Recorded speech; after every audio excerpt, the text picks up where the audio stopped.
Well, good evening, America. Welcome to the most diverse conversation in the LGBTQ world. October 11th was National Coming Out Day. It seems like everyone was showing up to support our community. Um, Joe Biden tweeted his support. The NFL produced a video encouraging players to feel comfortable in coming out, and Oreo explored family acceptance. In just one more sentence tonight, we'll be talking about red versus blue in our own LGBTQ political debate. We celebrate Indigenous Peoples Day because Christopher Columbus was an asshole. And we see why we still call Channing Tatum daddy.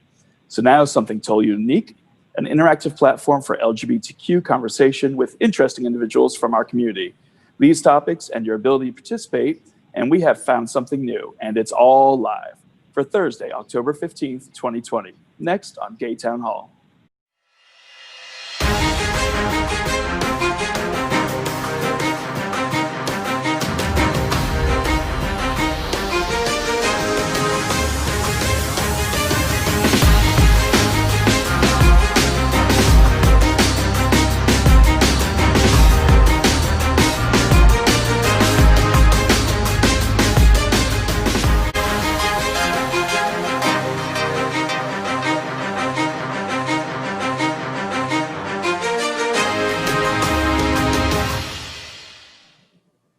So good evening again, America. Before we introduce our hosts, I'd just like to remind you that this show is aired live, and it's my first time moderating it, so if I flurb, I apologize.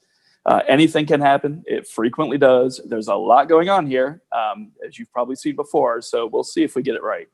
I'm your moderator tonight, David Hopkins. You may recognize me as America's voice, but since Al's currently lost in the mountains of North Carolina, I've taken over Gay Town Hall for tonight, and it is Thursday, October 15th, 2020. So let's meet this amazing cast you see before you. Gay Christmas is coming, also known as Halloween. It's less than 3 weeks away, so let's ask the hosts what their Halloween plans are. First, we'll start with Power Infinity. Power is a hybrid DJ diva from the iconic House of Infinity, and Power lives in Lakeland, Florida. Good evening, Power. Thank you, but no introduction needed. Well, for me, what I'm going to be doing for this year is doing what I usually do every single year. COVID is not going to stop my tradition of turning off the lights and hiding from the children in my neighborhood.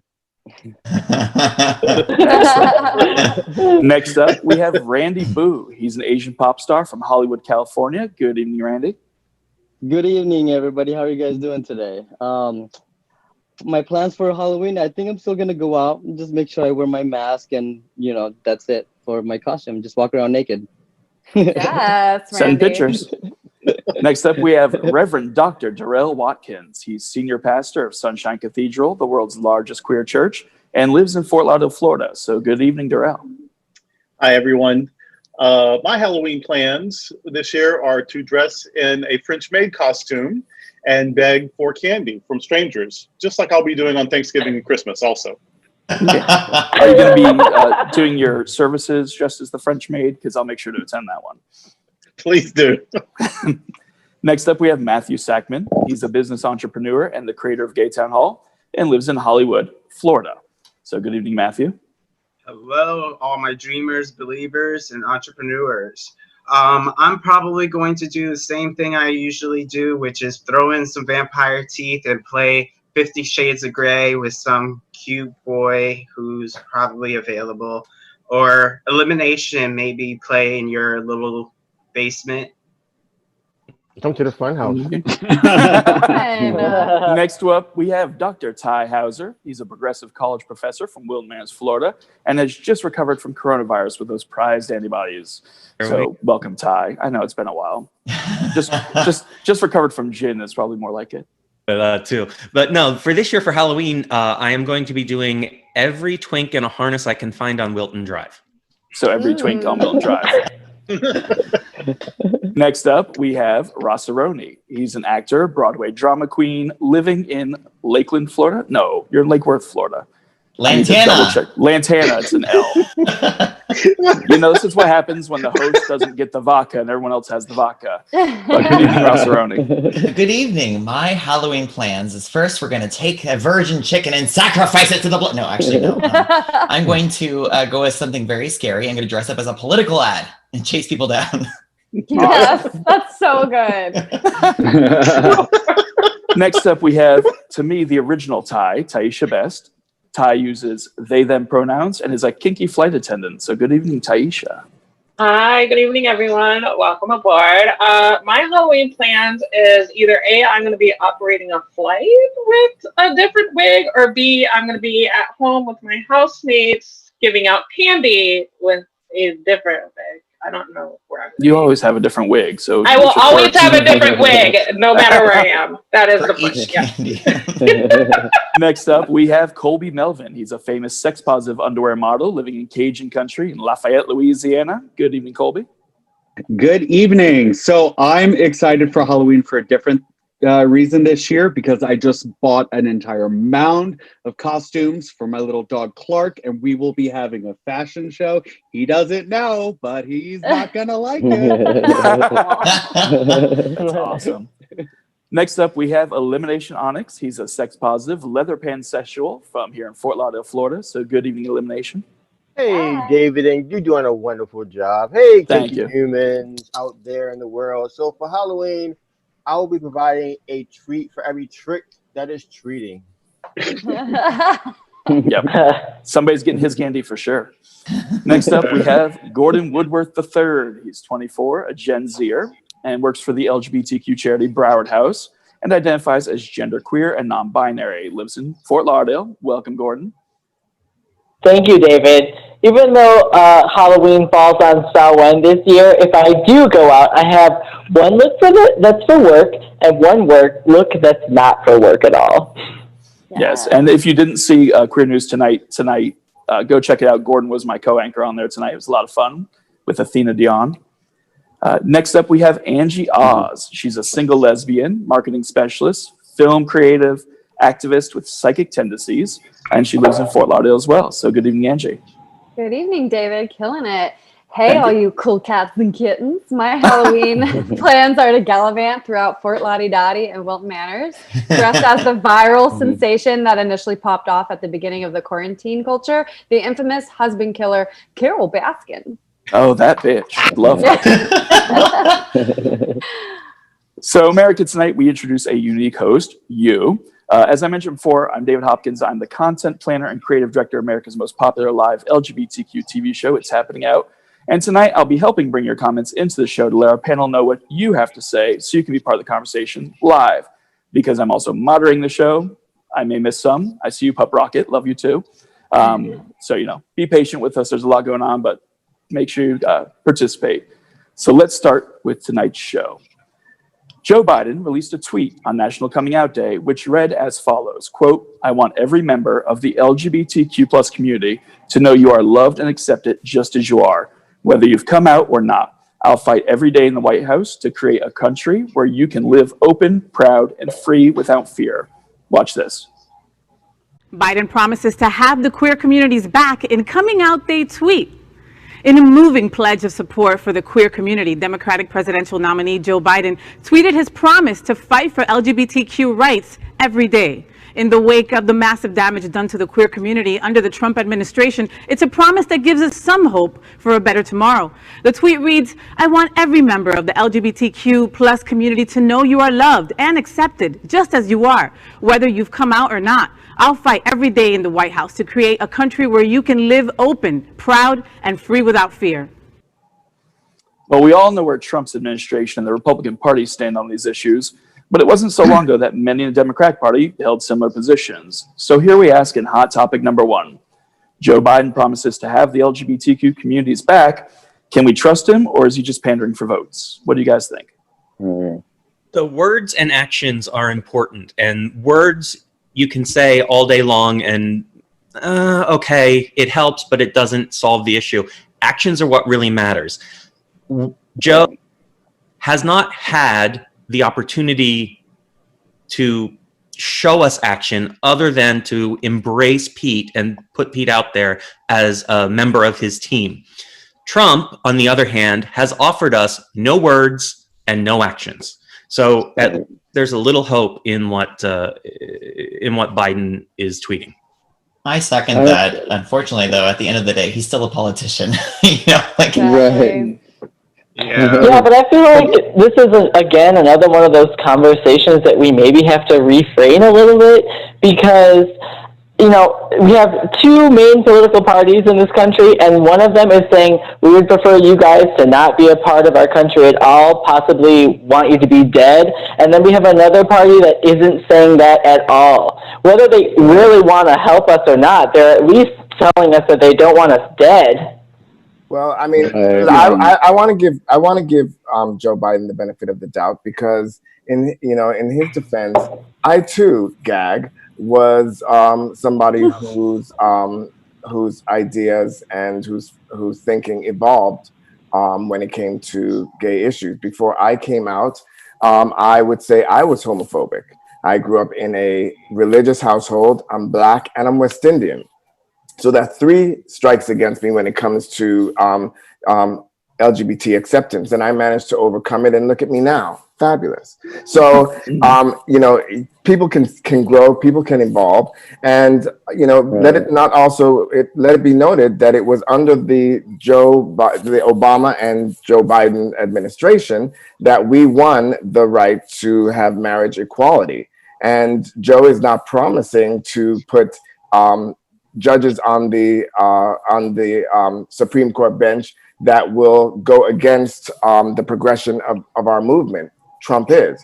So that in and of itself is an action that I really am appreciative of. And so, yes, I do believe him. It's like also consider that because of the current climate that we have today is why that tweet and why that message has to be said. Because over the past few years, it has been drilled in that we weren't not accepted and we weren't not a part of, and rights were going to be taken away. And I'm going to take it even further, that politicians now have to now segment each minority or each person's that are different than the majority and say, hey, you are a part. Hey, we haven't forgotten about you. Because what I love in all of this debates and all of these conversations is what LGBTQ people are now really seeing is what Black folks have been saying for forever. And we're only important during election time. You only come and have a conversation with us during election time. You only come to have a conversation when you need us. And so now they need the vote. So now they're going to say, hey, LGBTQ, we love you, we want you. But what I need to now say is, and I've said this many times on the show, is that when are we all going to say every single day, Black folks, I love you, I need you, I want you, a part of my LGBTQ siblings, I need you, I want you to and be a part. And until that happens, we're going to have these conversations. Well, is it real? Is it not? Where is it going? What's it for? And that's the conversation that we now need to say, how do we fix? There's a very important to make comment that says, you mentioned Pete, but Trump did bring in Richard Grenell. It's a great point. The problem is Richard Grenell on every public appearance never talks about being gay. He only talks about Donald Trump. So Pete has at least embraced his gayness as part of who he is as a public figure. And that's important. That's visibility. Yeah, I saw that comment, and I also wanted to reply, and I've wanted to say this for a long time. I can't, they keep on bringing up this Richard Grenell person, and as if to say, okay, so you get one token bitch, and everything else that you do, against our community is washed away and negated. You cannot shake somebody's hand, and meanwhile stab them in the back and say, well, forget about all those stab wounds. I shook your hand. That's not exactly. You have to be consistent. That's exactly what I was talking about. That's exactly what I was talking about last week when we were talking about Clarence Thomas. He's just a pick-me. Yeah, I definitely want to piggyback off of Dale. I feel like the RNC has this like closeted style campaign when it comes to garnering the votes for the GOP. You see like random LGBT events that are kind of GOP related, but you won't see the actual influential leaders of the RNC either participating or vocalizing their support for them. And so again, this is actually where words speak louder than action, and saying that Trump hasn't in words actually stated like influentially, I'm supporting this event, I'm supporting this person, but behind the scenes, yes, of course, it's amazing to get a call from the president. Oh, good job, little guy, you did so great getting votes for me. Of course, he's going to encourage you to give him more power. That does not mean that he values you as an individual. Well, it's I more think than, part of it's the more than just conversation, the though, fact that, if I it's more may than add. just the fact that he hasn't said anything. Actually, the GOP platform has expressly said something. It's not that they've been silent. They have actually been vocal, on the other hand. I'm looking up the GOP platform. They actually say that they regard marriage as one man, one woman, and that they are against marriage equality. That is the GOP platform that was adopted in 2016, and it's readopted this year again. So that statement speaks volumes, and you compare that to Joe Biden's statement, that in and of itself is all you really need to know. Well, I agree with you to a point. We've got about 2 minutes left, but I also want to add, is Biden also using tokenism with Mayor Pete and Kamala to draw people, even though he's not speaking against minorities? He hasn't necessarily done a lot of speaking for them other than the occasional tweet. So is he using that as his own version of tokenism? I think this whole that thing one with of the tokenism. important things Go ahead. to point out is in the tweet, he says, I will fight every day in the White House for LGBT rights.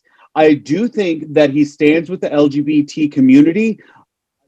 Look, I am Team Joe Biden, but I don't believe that he's going to be fighting every single day for us to continue to.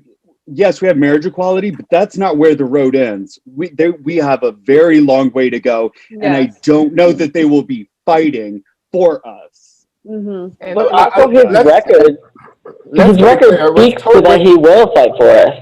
Well, let's because it was. Go ahead.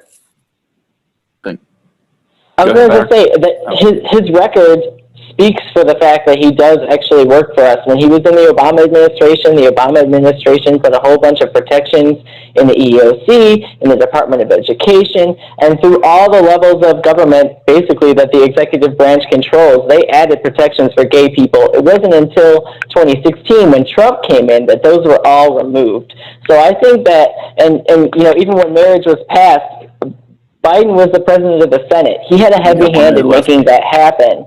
So I think his record speaks that he does actually care about us. And tokenism is what tokenism is when you are sitting at an organization or a party that really does not embrace you, but has you as an example, so that they can propel their oppressive ideas, despite the fact that you are there. When somebody, however, has people that they include into their organization and actually implement those people's ideas and platforms and purposes, then that is not tokenism. That's called inclusion.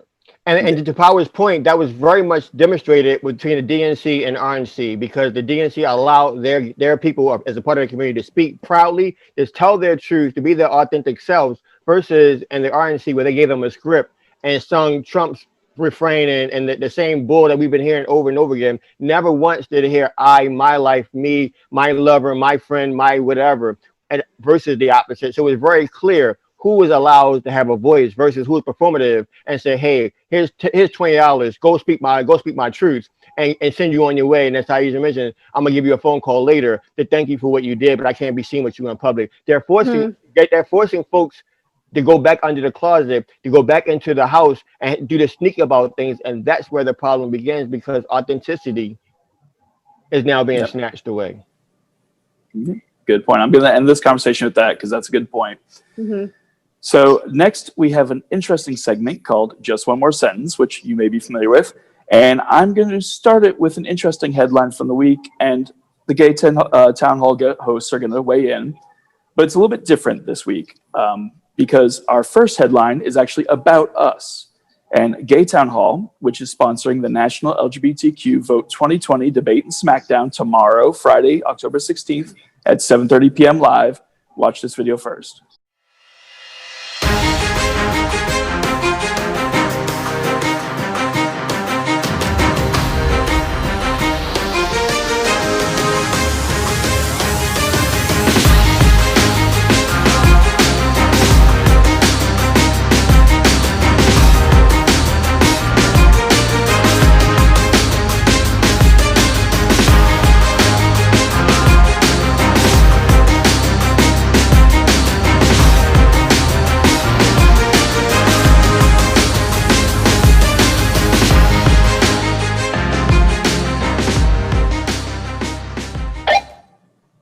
So this debate is going to feature some of the greatest LGBTQ conservative voices in America, from #Walkaway and Americans for Trump, including the founder, Brendan Strock.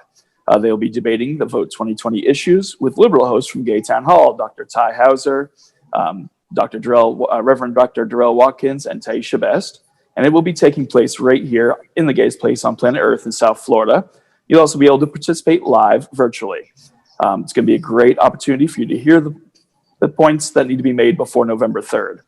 The National LGBTQ Vote 2020 Debate and Smackdown will be moderated by Al Ferguson.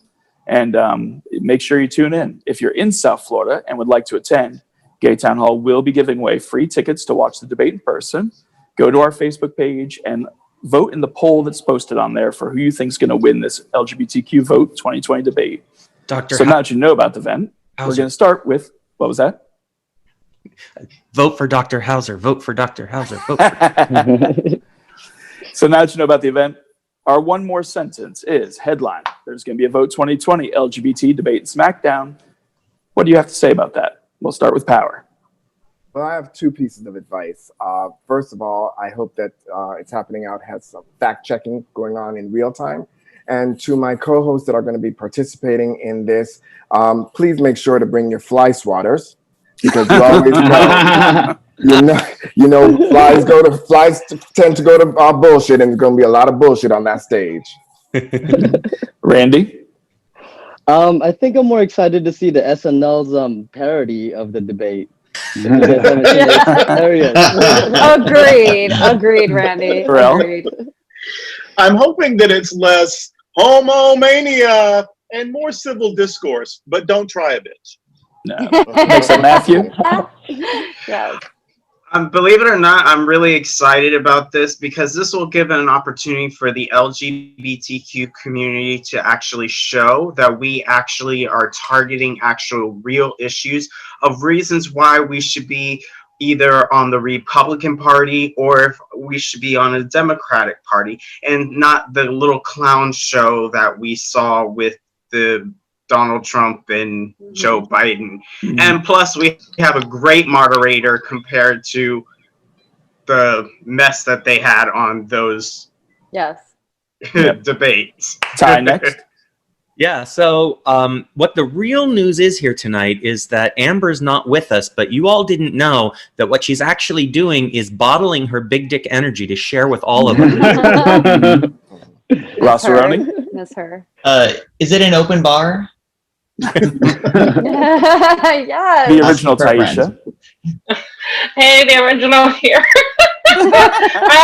So for me, this debate is, yes, about civil discourse, but also displaying your pride and your identity here, because that's something that I noticed that the other side does not do with their self-deprecating and self-destructive behavior. So, hey, proud Black, queer, non-binary person here to talk about what's important to us. Excellent. Colby? I think everybody, of course, is entitled to their own opinions, but gay for Trump just sounds like an oxymoron to me. Elimination? It's true. Hey, America, coming real close. I have a secret. I've just been added to the pre-show, and I am my ancestors' best gift. Don't let them catch these hands. Next up, Gordon.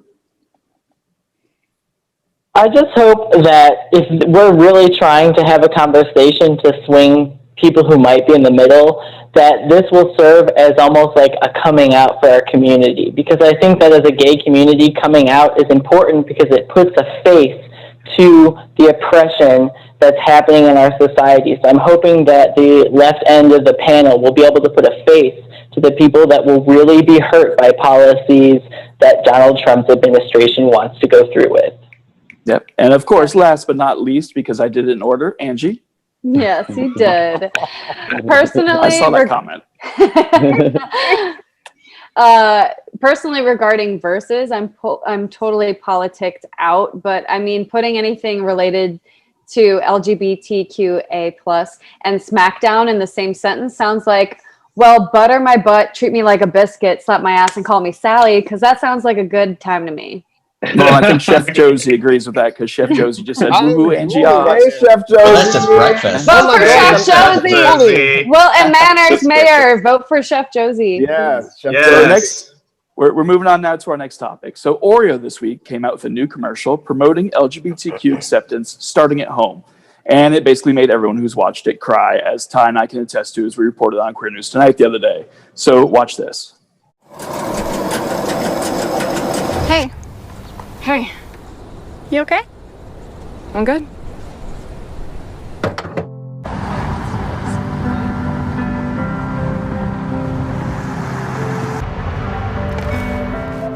Here.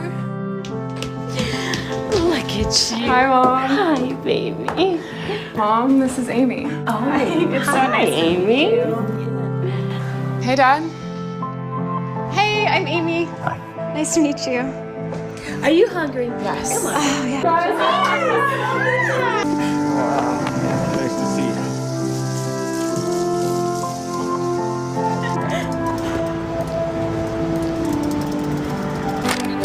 You just wanted my help, I know.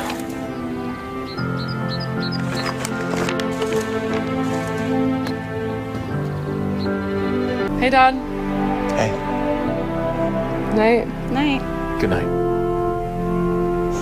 John. Is that your dad?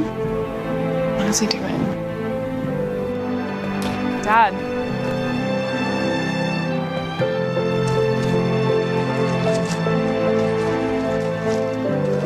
Did I do it right? I love you.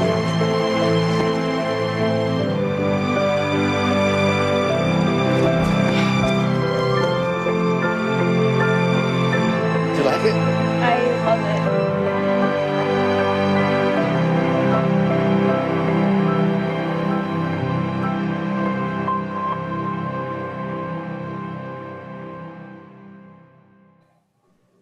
And now I want to eat a whole package of Oreos. So as the years pass, more and more companies throw their weight back, behind LGBTQ rights, but few have done it as effectively and to the point as Oreo's commercial, the one we just watched. So we'll discuss hot topic number 2. Oreo's heartwarming ad calls attention to something that many in the LGBTQ community have felt a lack of: support at home. Have you guys experienced this? What are your thoughts on family support? Man, I wish my coming out days was like that in the commercial, because mine was totally different. My mom had to find out from me sneaking in guys at night, and she caught us, and I was like, oh my gosh. And yeah, ever since then she thought I was just in a phase, but here I am till today sucking dick. To be honest,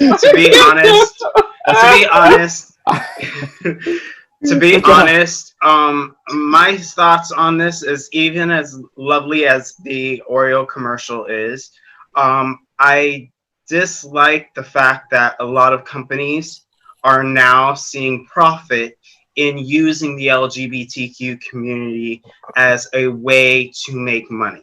We've already seen this with Listerine. We've already seen this with household products by them just stamping a rainbow flag on the product.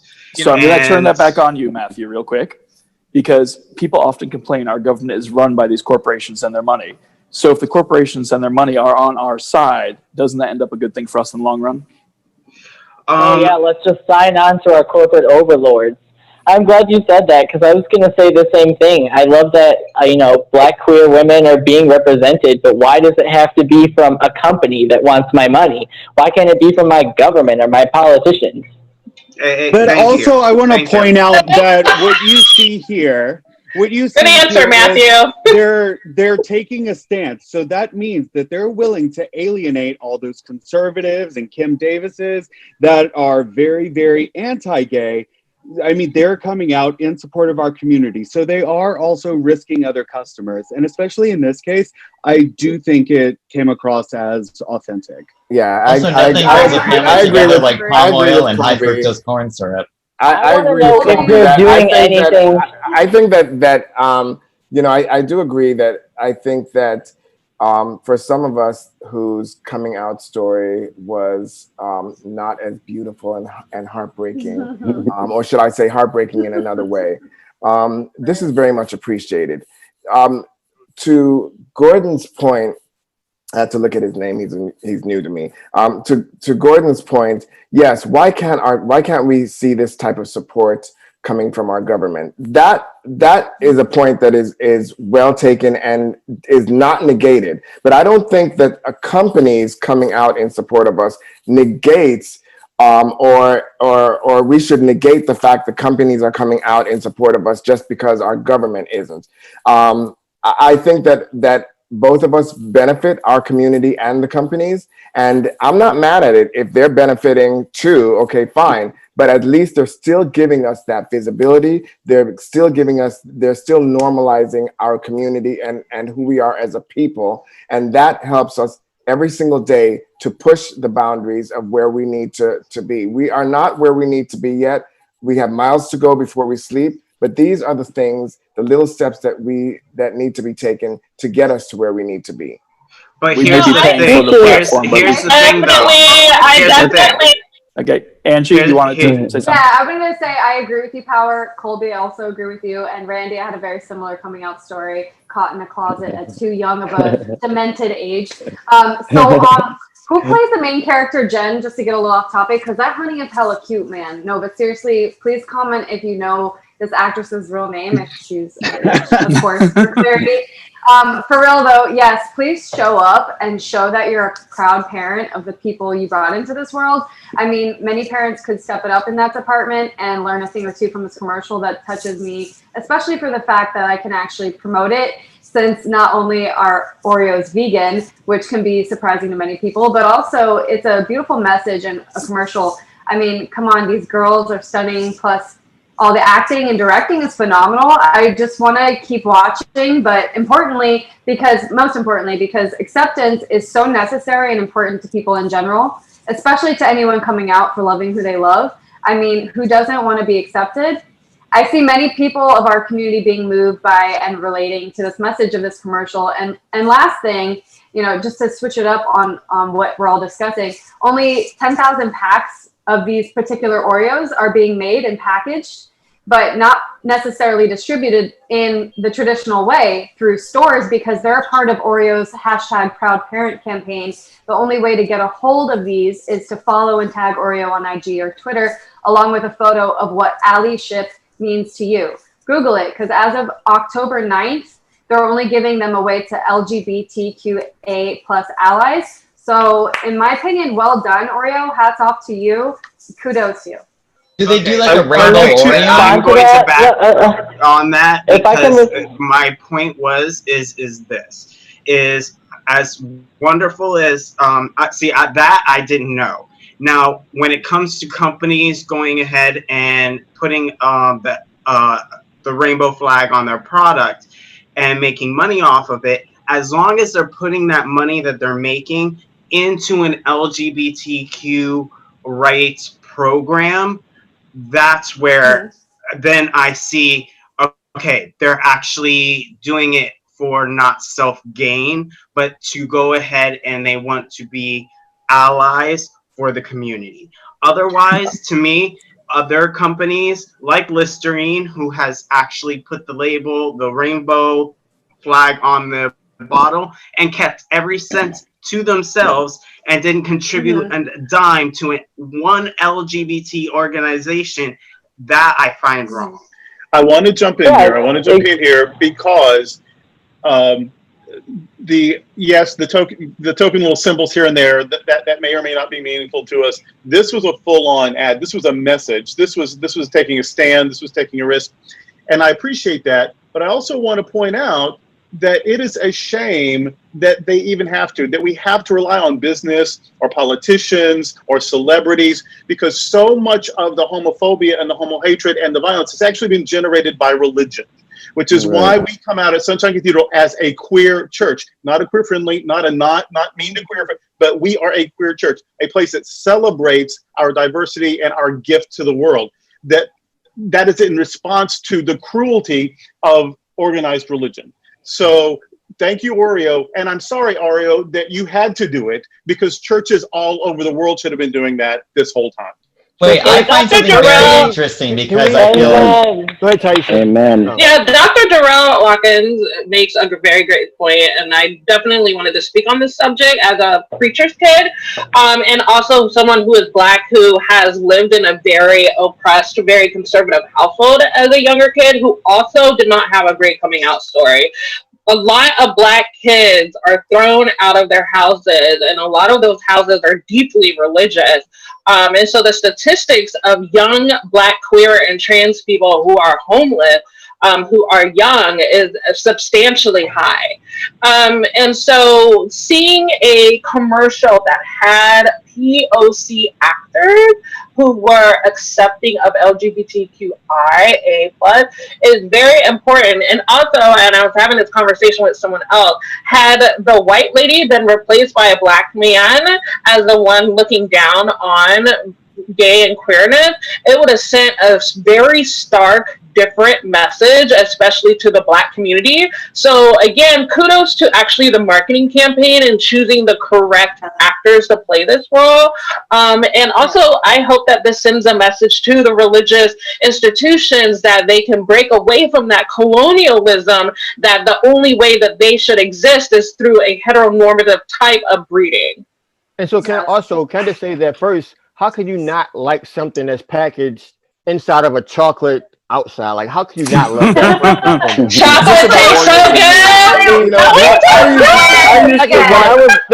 The second part to that is, as you know, this gives folks hope. You know, as a person who is leather, who is kinky, who has another side, you have to come out so many times, and so to see, and that's it's exhausting.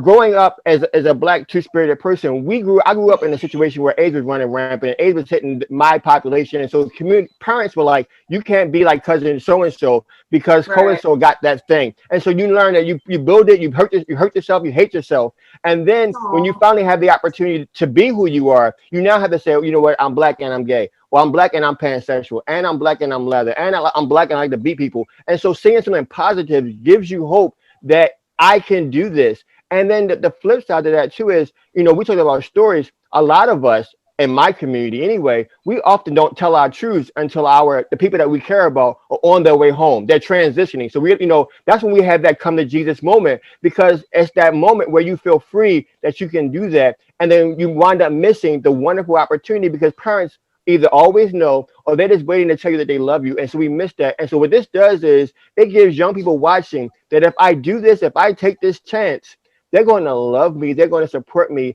And I can do this because I don't have to run to my friend Sally up the street and hide. I can hide here and I can bring someone home and it's going to be okay. You know, maybe I appreciate this. Maybe I appreciate this commercial more because of my experience. You know, when I was a young kid, forget about just coming out, just my struggle, just to come out to myself. When I was a young kid, I used to cry almost every single night.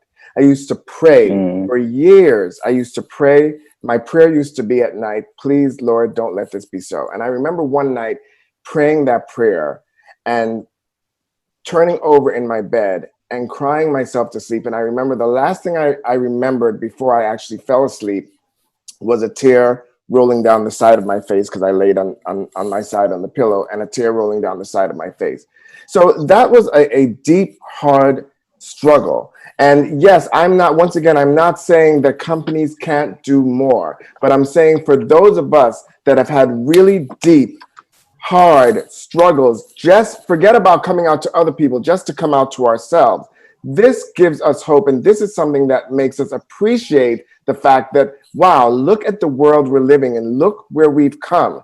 You guys, some of y'all younger children don't appreciate it as much because in the world you live today, everything is a lot more open. Everything is a lot more free. Yes, we still have miles to go, but y'all don't know what it was like. So for me looking at this, yes, it brought a tear to my eye. And the point in that commercial that actually made me cry, and I'm a hard-hearted bitch, I don't cry for shit. The point in that commercial that made me cry was when the moment that he said, "Did I do it right?" When he said that I did, that's when the tear dropped. So yeah, we're gonna close up Can this I topic. respond to that though? Can I respond to that though? Because if we're going to talk about the difference between the experience of being a gay person, being older and being younger, I just would like to point out that I grew up in a heavily Catholic household that was pretty much like fundamentalist Catholics. I was not accepted at home, and I don't have a good coming out story either. And I grew up in the country where everybody was very conservative and very not accepting of me at home and at school. And I had to deal with living two lives. I had to deal with being called a faggot and getting beat up and all of that. So I agree that it's different for us now. There's more opportunities for us, but we still have to go through shit for being gay. And I would like to say that because I don't want my experience to be negated either. I will have to say real quick, if I can just add one thing. This whole ad has my mind blown because I already thought Oreos was already gay. They had this whole double step thing for a while. And that led me to believe that was already their coming out story. So, to move on, I do want to add my own comment. Jared, can you put up the picture of the suicide statistics? Aw. So, my coming out was a lot of self-inflicted fear of how my family would react. I was almost one of those statistics. I actually attempted multiple times to commit suicide, not because my family wasn't accepting, but to go to like elimination's point, I was afraid to even find out. That's why this commercial hit home for me. My family ended up being great, but I was so afraid to even try. So I'm very happy the companies are doing this, that are stepping up, and thank you all for sharing your stories. So love it. We're glad you're here, Dan. Glad to be here. Yeah. Welcome. Glad to be here. So now we get to vent some poison with just one more sentence. Christopher Columbus is an asshole. I said it. And as more people come to realize this, and more of a push to wipe his name from our federal holidays. So let's write the story in just one more sentence. Headline, this past Monday was Indigenous Peoples Day because to hell with that Columbus guy. So we'll start with power. Well, gotta love America. I mean, he didn't always rape, pillage, and commit genocide, but when he did, he got his own national holiday. Randy? It's kind of like celebrating a Hitler situation type of thing, but to the indigenous side, though, it's kind of sad. And Darrell? Imperialism and colonialism are always evil, and I've never even been to Ohio. Matthew? I'm just waiting for the little bell to drop, and it's the only reason why Columbus Day is being dropped and the People's Day is being brought in is because I'm waiting for Trump to come in and say he's changing it from People's Day to Trump Day. So. Next up, we have Ty, Dr. Hauser. So I don't believe in holding historical figures to 21st century standards, but at the same time, even holding 21st century people to 21st century standards. So it's time to make the change. Next up, Ross Aroni. Absolutely a tie. Christopher Columbus does not represent all of us Italians. I have never gotten lost looking for spices. The original tie. So I think for me, this year was much different in terms of especially my social media feed. It was so full of Indigenous love, and it brought a tear to my eye to see such a plethora and abundance of pride versus Columbus Day, which most people see that as a capitalist approach to taking a vacation. This was an active approach to bringing more visibility and awareness, and I was just so thrilled. Awesome. And Colby. Yeah, so I think changing it to Indigenous Peoples Day is a great start, but I think the bigger issue is we need to go back and rewrite the textbooks where it's not whitewashed and sugar-coated, and we lie to our children and tell them that this Columbus was somebody that he really wasn't. Well, you know, history is written by the winners, but maybe he's not winning in the long run. Elimination. So allow me to gel in this celebration right now as a proud Native. Hold on, let me have my 2 moments real quick, because this was amazing to see the people of Mother Earth stand taller, and as Mother Maxine says, we are reclaiming our land. Excellent. Gordon? That's an elimination. I think that changing Columbus Day to Indigenous Peoples Day is a good start, but there's 2 things with this. One, as a person who descends from Italian immigrants, we will be okay without Columbus. There are other Italian figures that we can celebrate that are better to celebrate. And ultimately, Columbus Day was something that was used to colonize Italians into white Americanness. And secondly, it's good to say that it's Indigenous Peoples Day, but on Indigenous Peoples Day last Monday, there were several tribes gathered at the border protesting the border wall, and they were attacked by our militarized border police. They had children that were abducted and taken away and have not been returned. There are people that are still in prison right now, and they have not been released. And that none of our major news networks are reporting it at all. So until our federal government stops persecuting people, Indigenous Peoples Day is not true. And next on Just One More Monologue, Angie. Yes, Gordon, I couldn't possibly agree with you more. I'm also like 85+% Italian. But no, American schools have forever been ignorantly misteaching children about the evil and fake Christopher Columbus discovering America. When I was growing up, we focused on it so much, but in reality, the fact that we still have a holiday for him is beyond me, when he was a lost rapist, a murderer, and he left scars in general, especially on Indigenous people that are still healing from it to this day.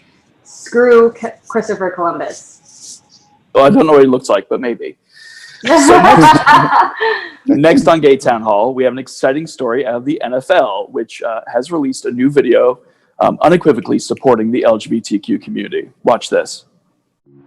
Today, on National Coming Out Day, we come together with one clear message to all current players who are thinking of coming out. When you are ready, so are we. I support you. I got you. We got you. We got you. The highs, the lows. We're teammates, we're brothers. We support you. It takes all of us. All of us. It takes all of us. And you deserve to be all of you.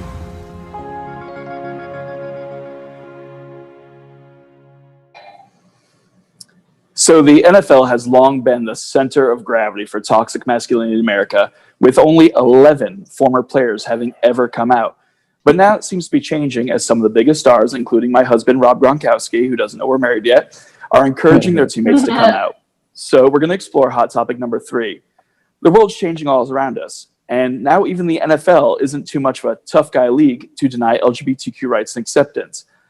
Where else in the world are we seeing this, and how is this going to change our lives? I'll tell you exactly where else in the world we're seeing this. We're seeing this everywhere. Europe, the football leagues, the gay rugby leagues, the Outshine Film Festival had a fantastic documentary on a British gay rugby team. So the rest of the world is doing this, and they're fighting it. We're just now sort of starting to say, hey, oh, this might be something interesting. Rugby's always been gay, though. And believe it or not, somewhere in Brazil, I think it's Brazil, there was a soccer game, a soccer teammate who actually was gay, and they were winning the team, and the other side ended up, one of the players called him a faggot and everything and pushed him, and the entire his team ended up walking off in support of him being gay, and they forfeited their opportunity to win the game and just being supportive of his gay rights. So yeah, we're seeing it all over the place and in all different sports. Well, I have two things to say. First of all, I'm very glad, and I applaud the NFL for doing this. And if any NFL players are watching this show tonight, and you're not sure that you're gay and you need to practice on a bitch, that's the first thing. But the second thing, I would like to actually ask my fellow castmates, and this is a serious question. Do you guys, we can actually take this and expand this show topic from the last one. So do any of you guys feel that this is kind of still the same thing, where the NFL is kind of using the LGBT community as tokenism, and it's kind of I'm just interested. I want to weigh in on this one. So I don't know. I think my boyfriend is a soccer player, and he's 23 years old, still in school. And I showed him this video, and he teared up. And he got a whole different message from it because he is in, college athletics. He knows what it's like, the discrimination that they face. So I think that this isn't pandering at all because it's absolutely reaching out to all of those little kids and playing sports, down to their little kids that their idols are saying it's okay to be gay. They're not trying to sell tickets. I really think this is 100% honest and it's effective. Yeah. You do deserve Can I weigh on this one? Gordon. I was just going to say, it's going to be really quick. I just want to say you do deserve to be all of you, like it said. I think it's imperative that the NFL is finally doing this, and it's about damn time. For you, good for them being a stand for the rest of the tough guys and macho men, especially the straight masculine normies, to follow suit in being undeniably accepting that we exist and we get to have equal rights and be treated equally, making us seen, visible, and recognized, especially within the NFL culture or community. So, and I think it's amazing that the NFL players are able to come out and be themselves. So who knows? Maybe in the future we're gonna see football players wearing a tutu on the game or something. Maybe a little rainbow on the side with sprinkles. Honestly, I grew up in the Midwest and I went to college too, and I can tell you there's a lot of really repressed straight football players out there. So hopefully more of them will come out. But I want to talk a little bit more about how the actions are going to be in the locker room. Yeah, well, the other thing I want to talk about is how the NFL is a corporation. So, just Gordon, like do the tell company about that those. Gordon, can you make Well, my point I is, really want to speak. I just wanted to say that I like that they're supporting us. I'm not against companies supporting us, but I think that you should be actually doing something to forward the cause, like giving money or supporting charities. Mac supports us all the time, but they give us a lot of money to different charities that support LGBTQ causes. There's a difference. And on top of that, the NFL is one of those kind of evil corporations. They've labeled themselves as a nonprofit organization, and they make millions of dollars every year, and they don't pay any taxes, or they pay really low taxes. So they're part of the problem.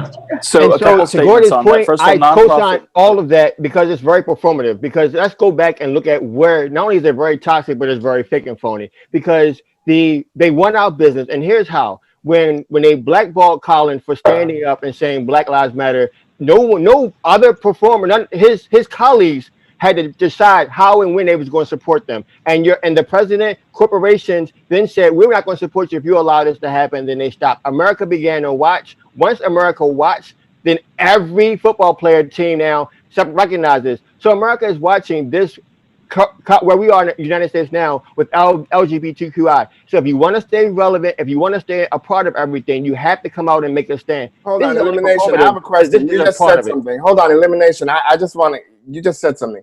Did you say that you think that they are fake and phony, or did I get? Well, that right? I think that we forced their hand to make this statement. No, I do not. I do believe that we caused them to make this statement. I do believe that those players who spoke, who are welcoming them, they're not fake and phony at all. But what I'm saying is that we forced them to make this statement. We forced them to have this because if you look at the history of gay football players and those who came out, they've been out for years. They have been people who've been doing the circuit of speaking out and encouraging their fellow colleagues. It's not until now, because this is a high topic situation in the media. This is a high topic on the debates, that they have to do something performative. So what I mean by fake and phony is they're using this as a catalyst to stay relevant. That's the fake part, because what they should have done when the very first player came out and said, I'm gay, I didn't get supported in the locker room, people treated me differently. That's when the moment that owners should have said, I support you, I'm here for you, you're not the only one. As Gordon, we all have been in school.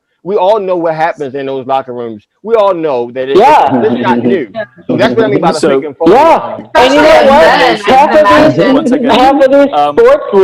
Half of these sports leagues have been trying to get everything to reopen again because they make money from in-person games. And guess which politicians they support to make that happen? Republicans. And that party does not support gay people. I want to point out a comment from the show in Roman that goes with what Elimination was saying. Michael Sam was the only player who's ever come out of the closet in the NFL while still an active player. and was immediately blackballed the next season and not recruited by anyone. Jared, that's the picture of him with his boyfriend. We had it up earlier. So they had an opportunity to stand up then, but America wasn't paying attention, so they didn't. So there he is there for his boyfriend. Wait a second. I just want to make it clear. We did hear from some part of our panelists that kind of said, well, the only reason they did this is because of this, and kind of compared it to being fake and phony. I don't want anybody watching this to think that we reading them for this video and we're all on. Okay, so I just wanted to make it clear. For me, I do agree with Gordon that if you're going to be a corporation and stand behind us, you should stand behind us with more than just words and commercials. You should stand behind us in action as well, and the action should translate into things that we can see in our communities. But for how they came about to do this, whether they were forced to do it, whether they evolved over time, that really don't matter to me. However you came to the point you came, as long as you came, baby. It ain't where you from, it's where you at. Speaking of coming, sorry, let me just say one last thing. Okay. Speaking of coming, on a brief note, so I'm friends with someone in the NFL who I met through actually like hitting on me random. And he told me about how they have training within the NFL. These people come out of college really young, not knowing what kind of attention they're going to get, especially like the straight ones from like all the women and stuff. So they have like an actual course that the NFL players have to take to notify, like to educate them around, like this one NFL player, for example, had used a condom, and then one of the women that he was sleeping with actually inseminated herself with that condom. So they have training based on this. Why don't they have training or some kind of course around like sexuality or some kind of like raising awareness about coming out in the NFL? Because I mean, this is something that exists, and like you guys were talking about how some NFL player or one NFL player came out and this is something that happened. It's just like my point is that basically like why not more awareness around this? Why not more promotion around it and acceptance? I agree. And we're going to end the conversation with that. I do want to say, though, if anybody from the NFL is watching, you want to prove yourselves, we'd love to have you as a financial sponsor on Happening Out Television Network so everyone here can actually get paid. Just saying. Yeah. So moving on. Give me some dick. You don't have plenty of money. It's paid. I love me a tight end. Football players. So we'll go back to just one more sentence. The one shocker is when Power actually said the whole I just want everybody to know I'm not reading you. I think that's the first time I've ever heard Power say she's not reading, bitch. Power doesn't always read. So since I'm thirsty from talking about football players, we're going back to just one more sentence.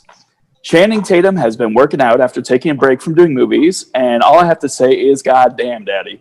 So let's write the story in just one more sentence. Headline: Channing Tatum is super fucking hot. Discuss. We're gonna start with Power. Oh my god! Oh, you guys did it! Oh, good lord! Oh, good lord! Are you blushing? Are you blushing? Back off! Oh my god! Let me just say, I really don't like kids. I really don't like kids, but I will be a mother if he'll be a daddy to me. So Shannon, What does that say? Wait, what does that say? Let me suck that dick. Love you, Power. Yes, Next up, we Power. have Yes, Power. Randy Boo. Oh man, I don't know about Channing Tatum, but Ty got most of my attention as soon as I saw that picture. Oh yeah, yeah. He can be my Magic Mike anytime. That's pretty awesome. Next up, Darrell. He's all right, but he's no Randy Boo. Oh, Matthew, you got someone competing with you for first. So, Matthew, let's get your rebuttal. Do you really want me to say something after you have that picture in that photo, like peeping through his window? Seriously? Because you know you would. Mm-hmm. Exactly. Deny that you would. Deny it on the air. I'm not gonna believe it. Oh, even though. Oh my god! I'm not denying. I am not held in court. All right, to Hausa. So I'm glad that Matthew had nothing to say because Chanum, I've got a lot of tongue work for you. That's Dr. Ty. Listen, if he is offering to be called my daddy, then I've got some child support for him to pay. Ty. I am a voyeur, so if Power wants to give me the deets of when that shit happened, I will definitely show up. Try put your head. Tachi. Popcorn and Tachi. Colby. Yeah. Oh, he could do whatever he wants. No safe word. Yeah. I love that answer. Well, you know, after drooling over 56-year-old Lenny Kravitz on Men's Health, it was just happy and refreshing to see, you know, Channing highlighting the Perel bottle and saying, be safe and be clean. No, that's true. Gordon. Channing, if you're watching this, I'm a card-carrying member of the Better Bottoms Bureau with a high pay tolerance, but she knows how to talk too. Angie. Better Bottoms Bureau. Even, honestly, this is so authentic. Even before Magic Mike released, with all his skills, charming good looks, swag, and dance moves, Tatum has been the widely popular queer lesbian, one and only exception, even to the most butchiest studs I've come across. This photo is no exception to that. Like, damn, Channing, you can get it. Yeah, and you know, of course, my favorite Channing moment is from This Is the End when he's dressed as a pup and leash. Yes, that's one of my favorite movies. Oh yeah, ooh, I'm sweating tonight. So as we end our show, we'd like to thank all of you, the viewers who participate in tonight's show. The show in Rowan, Catalyst Onyx, Pup Rocket, Chef Josie. I've seen all your comments, and there you have it, America. Something totally unique for the LGBTQ community. I'm all flustered from that Channing picture. These amazing hosts. Thank you to all of our amazing hosts and other hosts you haven't met yet who will be joining us. They're going to be here every Thursday at 8 p.m. Eastern. You can participate in the chat. And, you know, we're marching towards November 3rd, the election of a lifetime. There's COVID-19. There's race issues. There's trans rights. You know, people are losing their paychecks. There's no unemployment protection. Our social and sexual interactions and how our community fits is changing. And we're living the most important single moment of our entire lives, and it will all be discussed right here. So tell your friends and family, share the conversation, participate. We either are a community or we're not. You only need to look into the eyes of the incredible diversity you see sitting in front of you and hear the words to know we're a strong LGBTQ community. So thank you for joining us. And until next time, the conversation is just beginning on Gay Town Hall. So good night, America. Bless you.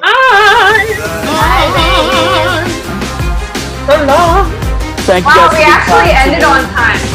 Like, when do we ever end? When do we ever end before 9:30? Never.